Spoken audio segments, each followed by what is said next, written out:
Hey everyone, in this video I'm going to be breaking down Fables Volume 8, which is a little bit of a shorter volume spanning only 4 issues. 2 of the issues have to deal with Mowgli tracking Bigby down, as Bigby has been living secretly somewhere in the Mundy world, and Prince Charming needs Bigby found for a very secret mission. Then we have issue 50. Comics always like to make a big deal when they reach their 50th issue because it is halfway to 100, which also they like to make a big deal about.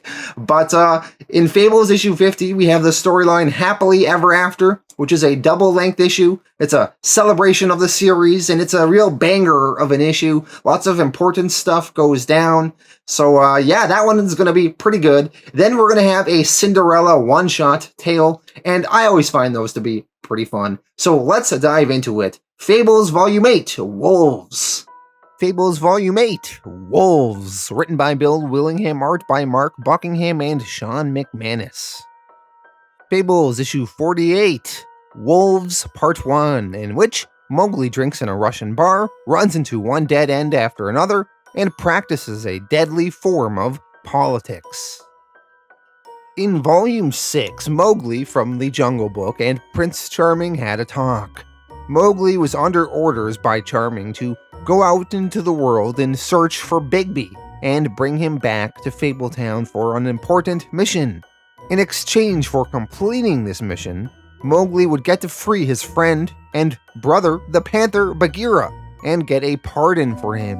Bagheera has been imprisoned up at the farm for his part in the animal revolution way back in Volume 2. So Mowgli has been searching for Bigby for a while. His following of Bigby's trail has now led him to Russia, to the northern part of Providenia. He talked with the locals in town, offering them money and vodka in exchange for information on Bigby's whereabouts. He shows a picture of Bigby to the locals and asks if they saw him. Mowgli believes that Bigby was here last spring. None of the locals have very helpful information though. Back in Fabletown, up at the farm, Snow White and Bigby's kids, the wolf cubs, are much older. We see them all posing for Christmas photos. Snow White is taking them for Bigby. Even though she hasn't talked with him for years, she knows one day he will want them. The names of the children are Darien, Blossom, Ambrose, Winter, Connor, and Therese. Back to Mowgli in Russia. He asked all over town, but Bigby's trail went cold here. It seems like maybe Bigby never left. He didn't take a boat or a plane or a train out of here, and none of the supply trucks supposedly gave him a ride. That is when Mowgli had an idea. He was asking the wrong people. Bigby was, after all, a wolf. So Mowgli, he went out into the wilderness. He eventually found a pack of wolves, and Mowgli is apparently able to talk to them. The wolves are confused how Mowgli is able to speak their language. Mowgli tells the wolves, "I am Mowgli of the Seoni wolf pack." The wolves don't understand how Mowgli is able to speak their language, but nevertheless, they do not care for Mowgli and they treat him with no respect, and they refuse to answer his questions. When they try to leave Mowgli, Mowgli gets antagonistic with them. Mowgli says he is a strong hunter, a swift runner, a subtle tracker, and a deadly killer if need be. The wolves still do not care. They tell him, "Perhaps so, but you are not one of us, so we will speak with you no further." Mowgli responds, "Then I'll become one of you, if that's what it takes to get you to answer my questions. Point out your leader, so that I may slay him and take over rule of this pack." With Mowgli refusing to take no for an answer, eventually the leader of this wolf pack, named Tukar, presents himself and talks with Mowgli. Mowgli tells Tukar, the pack leader, "Turn and face me, old wolf." Tukar replies, "If you insist on throwing your life away, but we will do this in the proper manner tonight at the Council Rock. There I will tear and rend you beneath my fangs." Back to the farm. The children are playing, exploring. All the kids are talking about their mother, Snow White, and how she faced the tiger, Shere Khan, years ago, somewhere near here, and how she ended up having to kill him. But she wasn't afraid.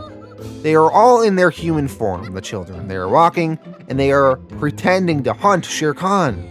All of a sudden, their aunt, Rose Red, jumps out and scares them. She is dressed like a tiger, and the kids, they are startled, so they all scream, and they shapeshift into wolves.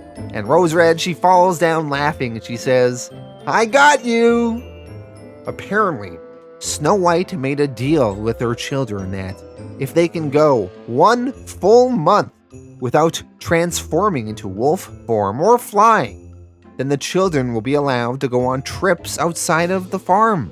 But until all 6 of the children can go an entire month without transforming, they will have to stay here on the farm. Rose Red tells the kids, "Too bad, Hellions. You all heard the deal. None of you can leave the farm until you prove you can go a whole month without flying or changing human form. So far, your record is 3 days." One of the children, Darian, argues with his aunt, "But you cheated." Rose Red tells the kids, "Nope, testing's part of the deal. You're stuck here with me until you don't automatically wolf out or fly away anytime you're startled." Back to Mowgli. Mowgli strips down naked. He is allowed no weapons or protection other than his own fur and skin for this fight. Mowgli and the wolf pack leader Tukar, they begin their battle. Mowgli punches and kicks the wolf. Mowgli, he gets bitten. They both tumble down a rocky cliff. As Tukar attempts to jump on Mowgli, Mowgli grabs the wolf's front legs and swings him like a sack of potatoes down on the ground with such force he breaks Tukar's front legs and Tukar's back on a rock. Mowgli, he's injured himself, but he crawls over to Tukar and whispers to him, "Your back is broken, along with both forelegs. You can no longer hunt, you can't even move. If you promise not to bite at me anymore, I'll come over there and finish you quickly. If you bite me though, and I'll leave you to starve slowly." Tukar, defeated, says, "No, it's over for me. I thank you for a final mercy." Mowgli, he chokes Tukar out, kills him, and becomes the leader of this wolf pack. Mowgli was very weakened from the fight, though. Any of the other wolves could have easily finished him off that night at the end, but they respected his victory. Mowgli, he hiked back to town the next day. He got medical help, and then 2 weeks later after healing, he returned to the wolves. The wolves, they finally talked to Mowgli. When he asked them about Bigby, they told him, "The god of wolves came last year in the green season. He was a giant among us. He didn't challenge Tukar for pack leader because gods don't need to. We simply deferred to him as was his right." Bigby was so giant compared to all of the other wolves that they treated him like a god, and he led them on many hunts. They say that Bigby could outrun any beast and would kill dozens on his own in less time than the combined wolf pack could bring down a single lamed calf. The wolf pack grew strong under Bigby. They never ate so well. Eventually, one day though, a great windstorm came, which was actually created by Bigby to hide his scent. So while the other wolves took shelter from the windstorm, Bigby left. And when the storm ended, the other wolves left their shelter, but Bigby was gone, and they had no clue where he went. Mowgli thanked the wolves for their information. He was still unsure where Bigby went off to next, though. Mowgli searched around Russia some more, but eventually he came up with a theory that when Bigby created the windstorm, he probably swam across the Bering Strait from Russia to Alaska. That is where Bigby went. So Mowgli, he now heads to Alaska.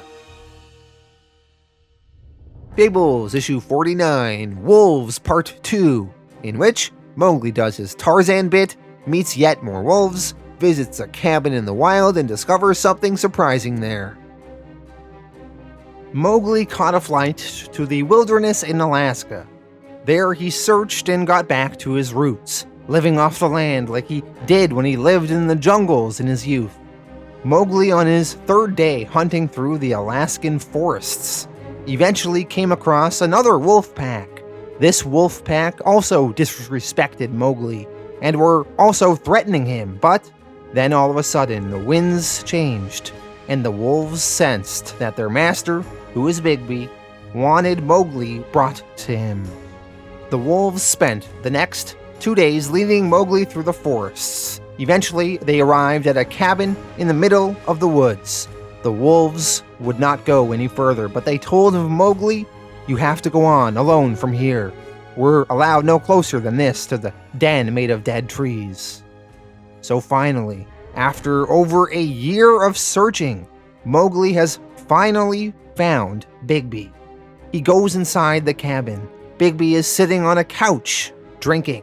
Bigby tells Mowgli to come in and make himself at home. Mowgli explains that he has been looking for Bigby for a while. Bigby left a tough trail to follow. Bigby answers, "Intentionally. You were supposed to get the hint that I wanted to be left alone." Mowgli says that Fabletown needs him back. Bigby replies, "Too bad, I'm done with all that. I had the wolves let you come through because it's part of your job as one of the tourists to check up on fables that live outside the community, but as you can see, I'm breaking no rules, so now that you've had your look, you can go and be on your way." Mowgli explains that he must bring Bigby back. He is honor-bound to rescue his brother Bagheera from jail, and the only way he can do that is to bring Bigby back home. Mowgli says he also has a message from Prince Charming for Bigby. Charming has found a way that Bigby and Snow White and their cubs can live together without violating any Fabletown laws. Bigby, he seems intrigued by this. All of a sudden, someone approaches the cabin. Bigby tells Mowgli, "Someone's home early from her family visit. Mowgli, say hello to my current better half." Bigby introduces Mowgli to his current girlfriend, a Mundi native girl named Sarah Tanarak. Sarah says hello. She also says that she apologizes if she looks startled, but they never had any guests before. She always assumed when someone finally came to take Bigby away from her, it would be the woman he's trying so hard to forget. Back at the farm, the North Wind, Bigby's father, sensing the changing of the winds, decides to leave and go back home abruptly. Snow White is disappointed. What will she tell the grandchildren? They adore their grandfather. Back in Alaska, Mowgli and Bigby talk about their situation a bit. Mowgli then talks with Sarah and makes sure that Bigby did not reveal any of his true nature to her. She knows that Bigby is dangerous. She figured he was maybe a secret agent or something. But Mowgli seems satisfied that Bigby did not tell her anything of their true nature. That night, Bigby says bye to her, ending their relationship. Mowgli and Bigby then begin their journey back to Fabletown. Up on the farm, Snow White is visited by the ghost of Colin the pig again. In the past, Colin always brought premonitions of bad news and troubles coming in the future. But this time, Colin tells Snow that he thinks he is here to say goodbye. He doesn't think that she needs him anymore. Colin says, "If I had to guess, it's because things get better now. For you, I mean, and for me, I think it's finally time for me to move along to whatever happens next." Fables Issue 50, Happily Ever After. Issue 50 is a double-length issue celebrating the series reaching the Issue 50 milestone. Chapter 1, Secret Agent Man. Bigby has arrived in Fabletown and is taken directly to the outskirts of the farm. There, Prince Charming, Beast, Rose Red, and Mowgli are all talking with Bigby. Prince Charming asks Bigby if he wants to see Snow White and his kids before partaking on this secret and dangerous mission. Bigby does not. If the mission goes bad, he doesn't want to cause them extra grief. You will see them after if this all works out. So they begin driving off-road a bit, and they arrive at a giant beanstalk, grown from the same beans from Jack's Jack and the Beanstalk story. The beanstalk reaches all the way into the clouds. Beast and Prince Charming have been setting this operation up for 2 years. The beanstalk is completely imaginary until you get close enough, so no one can see it from a distance. A Mundi pilot could be within 300 feet and not even know it's there. Luckily, no flight paths even cross within 20 miles of this place, so they are fine. Beast further explains that the beanstalk's roots are firmly here in this world, but when you get to the top of the clouds, the beanstalk magically allows one to pass into the homeland's cloud kingdoms. It acts as a gateway to the homeland world. Bigby, his mission is to climb it, and once at the top, their contact, Cinderella, will meet Bigby up there, and from there, they will partake in a mission. So, Bigby, he begins his ascent. He climbs the beanstalk. It takes a day or two. Bigby, he even sleeps at some point on his climb. While Bigby climbs, we see back at the farm, Mowgli gets his brother Bagheera freed from jail. Bagheera is excited. He quickly jumps on Mowgli in thanks. And then he goes for a run, stretching his legs after years of captivity. Chapter 2: Castles in the Sky. Bigby, now at the top of the beanstalk and over the clouds, is a little nervous to let go of the beanstalk, but Cinderella is up there and she is standing on the clouds. She tells him, "You can step down now, Bigby. The cloudscape is solid beneath you." The clouds are enchanted. They allow you to pass by them from below, but they become solid once you are above them. Bigby, he eventually steps onto the clouds nervously, and it is in fact solid below him like Cinderella said. The Cloud Kingdoms are vast and filled with giants and their castles, and they overlook all of the homelands. There is a corresponding location up there in the Cloud Kingdom that overlooks any location down below, whether it be in the Mundi world or the Homelands world. Having the Cloud Kingdoms as allies will be a huge boon for Fabletown. Cinderella has been up here for a while, making allies with the giants and doing some diplomacy with them and politics. The Cloud Kingdoms are currently untouched by the adversary Geppetto and his armies, but that does not mean the Cloud Kingdoms will be safe forever from Geppetto's reach. Geppetto is still a threat to them. Thus, the giants in the clouds have been receptive to working with Cinderella and Fabletown and allying with them. A giant named Young Humberjohn picks up Cinderella and Bigby and walks with them and takes them to a castle.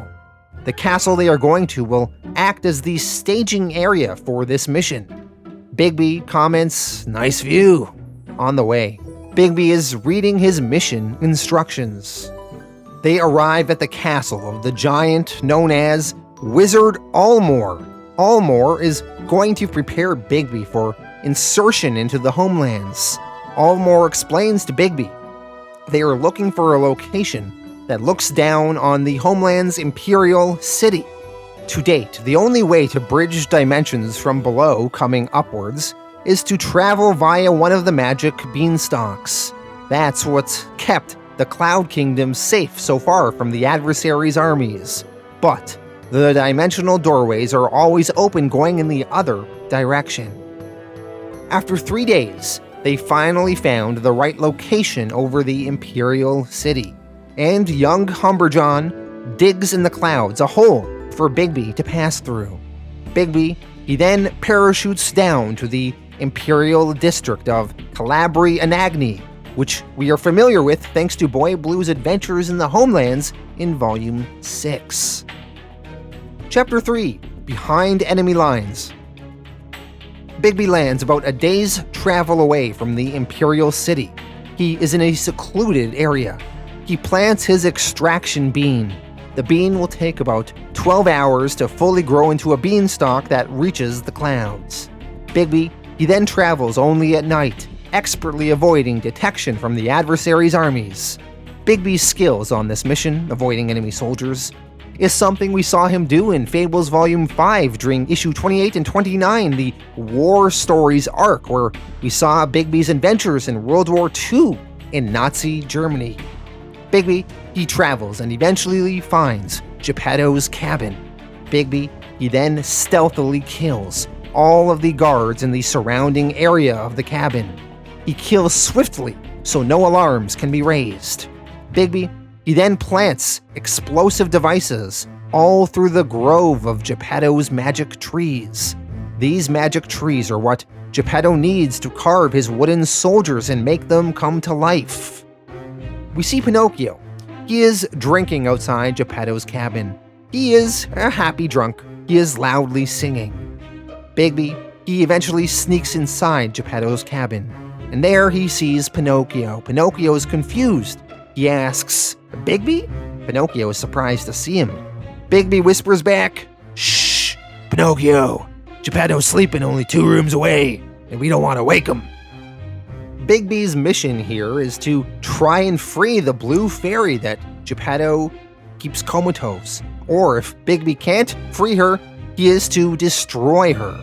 Bigby, he finds the blue fairy, but the spells protecting her are super complex. So Bigby can't do anything to her and can't take her with him. So unfortunately, Bigby will have to avoid that part of the mission. Another part of Bigby's mission is to also attempt to recruit Pinocchio into returning to Fabletown with him if possible. Bigby asks Pinocchio, "I also came to get you if you're ready to come home now." Pinocchio responds, "How can I do that, Bigby?" When Pinocchio was brought back to life with the Blue Fairy's magic recently, it included the same loyalty bonds to Geppetto that all of the wooden soldiers have, so Pinocchio will always feel conflicted and have a sense of loyalty to his father. Geppetto awakens from all the noise, and he exits his bedroom and he sees Bigby there. Chapter 4, The Israel Analogy. Bigby greets Geppetto. Geppetto tells Pinocchio to go outside and summon the guards. Bigby tells him, "Good luck with that. They're all dead." Geppetto tells Bigby that he won't be able to kill him or Pinocchio. They are protected by many spells. Bigby tells him, "Relax. You're both safe from me." Bigby, he is only here to give Geppetto a message from Fabletown. Bigby, he then goes into his Israel analogy. Bigby asks Geppetto if he's ever heard of that Mundy country. Geppetto answers, "Who knows, maybe. Why is that important?" Bigby responds, "Here's what you need to know about it. Israel is a tiny country surrounded by much larger countries, dedicated to its eventual and total destruction. They stay alive by being a bunch of tough little bastards who make the other guys pay dearly every time they do anything against Israel. Some in the wider world constantly wail and moan about the endless cycle of violence and reprisal. But since the alternative is non-existence, the Israelis seem determined to keep at it. Here's the part that concerns you. Fabletown has decided to adopt the Israeli template in whole. You've no doubt guessed the part that you guys played, part of the vast powers against us. Every time you hurt us, we're going to damage you much worse in return. It will always happen, always. You're the only one who can end the cycle. And keep this in mind, you have a huge empire to protect. Guard the 10 million most likely targets, and there will still be 100 million ripe, unprotected targets we can hit." Geppetto responds saying, "Okay, I understand, I will ponder the threat." Bigby tells him that he still has to pay for the wooden soldier raid on Fabletown. Bigby shows Geppetto a detonator and tells him, "I'm about to stick it to you where it hurts most. See this? It's Mundy magic, which they call high-tech. It's a radio transmitter. It's about to talk to another bunch of Mundy magic called plastic explosive, formed into about 3 dozen bombs strapped to tree trunks. This would be a good time to duck because when I push this little red button, Bigby, he pushes that button, and the wooden grove of magic trees explode and catch fire. Geppetto's cabin goes up in flames. Bigby drags Geppetto and Pinocchio outside of the burning cabin and leaves them outside. Bigby tells Geppetto, "I've just taken your magic grove away from you. Yeah, I know it'll grow back, eventually, but I suspect it'll be at least a generation before you can produce new wooden children from it. That's your punishment for invading Fabletown. See how we did much worse to you than you did to us? Do yourself a big favor and learn the lesson here. That's the stick, now here's the carrot. Most of the heads of your invasion force are still alive. We might be willing to exchange them for things we want, if you can convince us you're inclined to be nice from now on." Bigby then heads out. He turns into wolf form and runs back to where the magic beanstalk is that is now fully grown. He plants some bombs in the base of the beanstalk and climbs it. When Bigby nears the top, he blows the beanstalk so the adversary's forces can't follow. Bigby, he then climbs up into the Cloud Kingdoms, and from there, mission accomplished. 2 weeks later, Bigby returned to Fabletown, where he is celebrated by Prince Charming, Beast, Beauty, Grimble, and Flycatcher. Flycatcher gives Bigby a huge hug. It's been years since he's seen him. He's missed him. Bigby, in exchange for doing this mission, has been given a gift or retirement package from Prince Charming. What is this gift? That will be revealed soon. Several days later, up at the farm, Rose Red drives Snow White out into the wilderness on the farm, on the outskirts. Snow White is confused. What is she doing here? Rose Red tells her sister that it is a surprise. Rose tells Snow, "Head that way, sis. I'll be waiting here when you're ready to come back." Chapter 6, Restoration. Snow White walks up a path and she sees Bigby waiting for her by a tree. It has been years since they've seen each other. She runs into his arms. She is so happy to see him. She asks him, what is he doing here? This area is considered part of the farm. If they catch him per Fabletown rules, they'll have to kill him.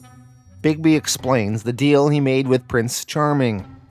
In exchange for partaking in a secret mission, this area of the farm is no longer considered technically the farm anymore.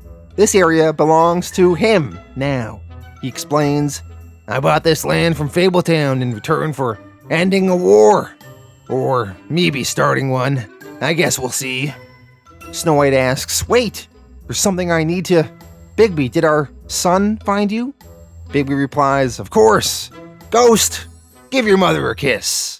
The 7th wind child of Bigby and Snow White's, named Ghost, blows by and says hello to his mother. Snow White sheds happy tears. She's so happy that he is still alive. Bigby tells her, "He'll be safe here. He's learned how to keep his existence secret. You and I are the only living creatures who know about him. We'll have to decide when to introduce him to his brothers and sisters." Chapter 7, The Big Valley. The land that Bigby now owns was referred to as the Valley of the Big Sleepers. This is where the giants that were turned into the 3 little pigs back in Volume 2 used to sleep when they were giants. Snow White, she loves it. She loves all this land that is theirs now. Before they go on, Snow White says that she has to show Bigby something in private. Snow White tells her son Ghost, Ghost, can you wait here for a while? Mommy and Daddy need to go do something just for grown-ups, but we'll be right back, okay?" Ghost replies, "Is it lovey stuff? Daddy always made me leave the cabin when he wanted to do lovey stuff with that Sarah lady." Snow White shoots a look at Bigby, a dirty look. "Who is this Sarah woman?" Snow White replies, "Okay, that's a conversation we'll need to have real soon, but first things first." Snow White takes Bigby somewhere secluded. She shows Bigby all the letters and gifts she made the kids write to Bigby over the years, which of course Bigby never got to see because he was living MIA. She also showed Bigby all the responses that she wrote back to the kids as Bigby. She tells Bigby he is to open all of these gifts the kids gave him and memorize who gave him what. She wants all of this done before she will reintroduce Bigby to his children. Later on, Bigby tells Snow White that the girl Sarah he was with was just one of the ways he tried to forget her. He also tried booze and solitude, but nothing worked. Bigby also tells her, "So, here it is. One last time, then I'll leave you alone forever if that's what you decide. I love you, Snow, and have since the hour we first met. Hell, I wanted you even before then, since before we existed. As if every movement of every star and planet, every tick of creation's clock, occurred only to me so that we could someday find each other. I'm certainly no handsome prince, come to steal you away from all the cares of the world. I can never offer you riches and palaces or any sort of luxury, but I think you've had your fill of such things by now. What I can offer you is a home in our valley where we can raise our kids, and I'm old-fashioned enough that I think we should be married to do it." He pauses and then says to her, "I think that's your cue to say something now." Snow White, she replies, "Okay, you've defeated me, you win." And they kiss. The two of them are finally going to get married. Chapter 8, The Wedding. King Cole gets an urgent message in the Arabian homelands where he is now working as Fabletown West's ambassador to Fabletown East. When he learns of Snow White and Bigby's plans to get married, he comments, "They can't do this without me." King Cole immediately begins rushing back to the Mundi, so he is there for the wedding. We see Snow White introduces Bigby to his children. Days later, a wedding is organized. It is going to take place in Snow White and Bigby's new home, in the valley previously known as the Valley of the Big Sleepers, which will now be known as Wolf Valley. All of Snow and Bigby's friends are invited. King Cole is there. He officiates the wedding. Boy Blue is Bigby's best man. Rose Red is Snow's maid of honor. The children are all in attendance. We also see at the wedding Buffkin, Cinderella, Prince Charming, Fro Totenkinder, Reynard the Fox, Beauty and Beast, Miss Someone, Kay, Nurse Sprat, Flycatcher, Red Riding Hood, Mr. Grandors aka the Magic Bear, Mr. Sunflower, Grimble, etc. King Cole makes Bigby and Snow White recite their vows, and then he pronounces them married and tells Bigby he may kiss the bride. And then they all partied and they ate cake and had toasts, and it was a fantastic day. Epilogue: Mr. and Mrs. Wolf. Bigby and Snow White went on a honeymoon to Paris, and when they returned to Wolf Valley, their house was built, courtesy of Boy Blue leading an effort to build it. Snow White and Bigby and all of their children moved into their house, and all the kids had their own rooms, and they all lived happily ever after. At least for now. Fables issue 51, Big and Small, in which we learn that Cinderella doesn't have 3 days, and a small infirmity has big consequences for our beloved Fabletown. This is a one-shot issue in which we see some of Cinderella's diplomacy in the Cloud Kingdoms with all of the giants. Cinderella is here to get the Cloud Kingdoms to sign a treaty with Fabletown, making their alliance official. Cinderella is getting a little bit annoyed, though, as the king of the Cloud Kingdoms is always changing. She is talking to some advisors to the king. One of them is named Mr. Goostrolf. There is also the king's doctor, Dr. Jollymump. They tell her that the king is not well, and she will have to come back later to get the king to sign the treaty. Cinderella tells them later, "If I come back later, you'll have switched kings on me again. I've already had to start negotiations over a dozen times with a dozen new kings of the moment. I can't keep doing that. I need to see King Rumbold right now." Mr. Goostrolf tells Cinderella, "Unfortunately, it's the way we do things up here, Cinderella. No one much likes being High King over all the other kings in the clouds. It's all additional duties and responsibilities without any added pleasures." So the various kings in the clouds tend to pass the distasteful job amongst each other like one of your hot potatoes. Cinderella is so annoyed. These kings keep changing. She just needs one of them to sign this treaty. Ugh, she hates politics. She just wants to do spy stuff, kill people, not this. She's so sick of diplomacy. It's all slow and boring. Cinderella pleads with the two of them, but they say they are sorry. The king is not well. He won't sign a treaty unless he is feeling better. She asks what is wrong with the king. They explain he has a earache. They assure Cinderella, though, that Dr. Jollymump here is a great doctor. This so-called doctor explains his medical treatment to Cinderella. He says, "Now, I'm not normally one to sing my own praises, but in this case it's true. Treating this disease happens to be one of my specialties. I have to make the prescribed sacrifices, perform the proper rituals, chant the 6 indicated prayers, and in a mere month or 2 he'll be good as new. Medicine is as much an art as a science, little lady. I've spent years honing my skills. When I first started practicing medicine, I barely knew a prayer, and I could only dance the same general get-well dance that any village crone knew. But I'm certain once I compose the perfect 7th prayer, the mortality rate for this disorder will drop to 0. Cinderella can't believe this. They're not practicing medicine, they're praying and dancing. That is all. She insists on seeing the king in person. They oblige her. She sees the king, and he is suffering from a bad earache indeed. An earache is normally not that serious, but this king is a big baby and he refuses to sign any treaties while he suffers from this affliction. And if the so-called doctor is just praying and dancing, then yes, the king will suffer for at least a month or 2. Cinderella, she sees the pus in the king's ear. She talks to the king and tells him, "Now listen here, King Rumbold. I apologize for my uncourtly candor, but I suspect I won't have time for the usual diplomatic niceties. I know a real doctor who can cure what ails you. In return, you have to promise me that you won't hand over your kingship while I go fetch him." Cinderella, she goes to leave. Dr. Jollymump and Minister Goostrolf were not happy with Cinderella going over their heads and trying to make them look like fools.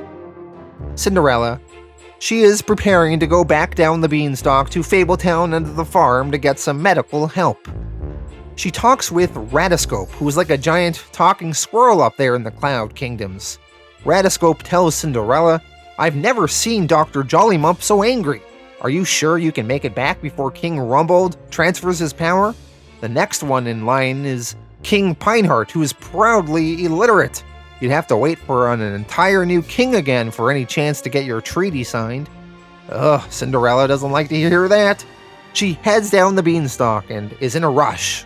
She wants to make sure she gets this medicine for the king before he abdicates to the proudly illiterate king who is next in the line of succession. Cinderella goes to Fabletown, where, after explaining the situation to Dr. Swinehart, he gives her some eardrops. He tells her, though, the tube has to be carefully placed or it will cause more harm than it cures. He'll need about 3 days to train her how to do it properly. Cinderella doesn't want to risk waiting 3 days. The king could abdicate in that time. She will come up with another solution for applying the eardrops properly. Cinderella then talks with Frau Totenkinder. She explains the situation to her.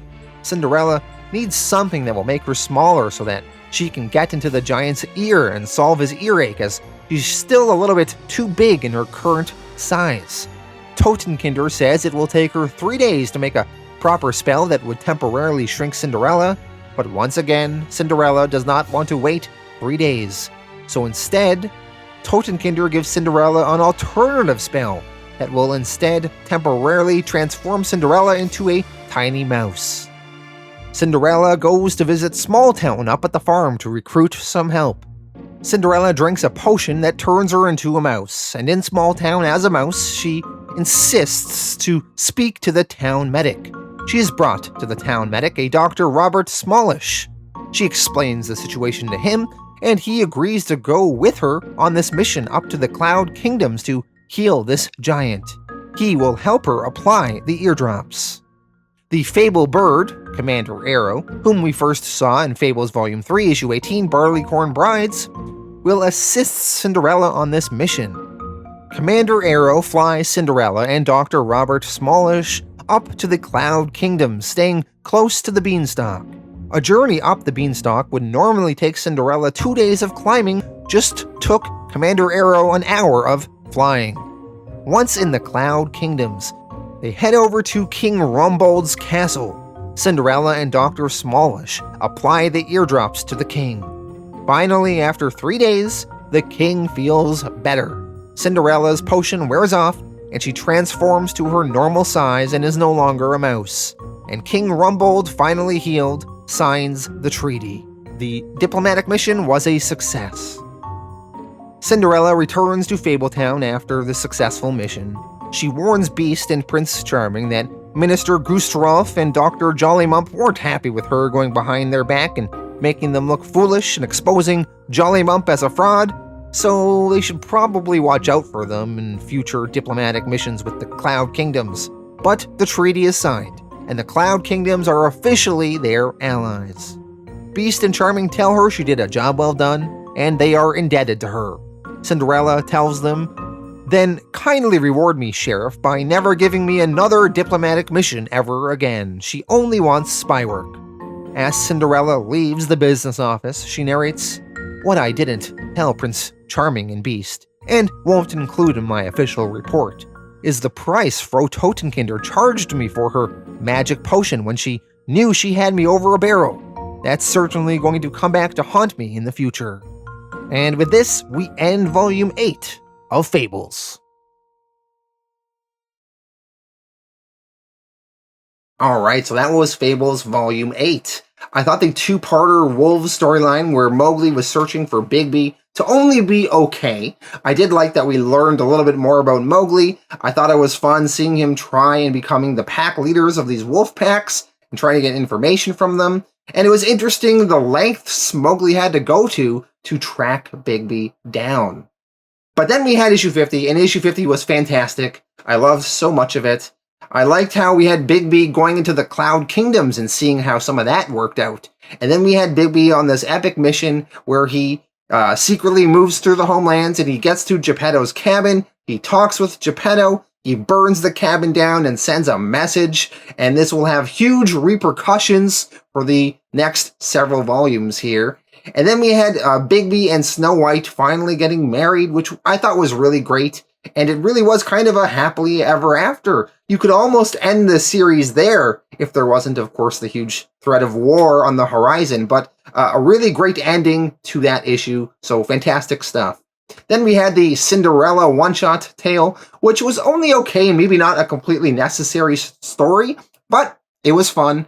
And I thought the bit where the one giant who's the doctor pretty much just prays and dances, and that is his medicine, was very amusing. So, on the whole, I thought this volume was okay. I'm going to give it an 8 out of 10. Thank you all for watching, and I'll be back next week with Fables Volume 9.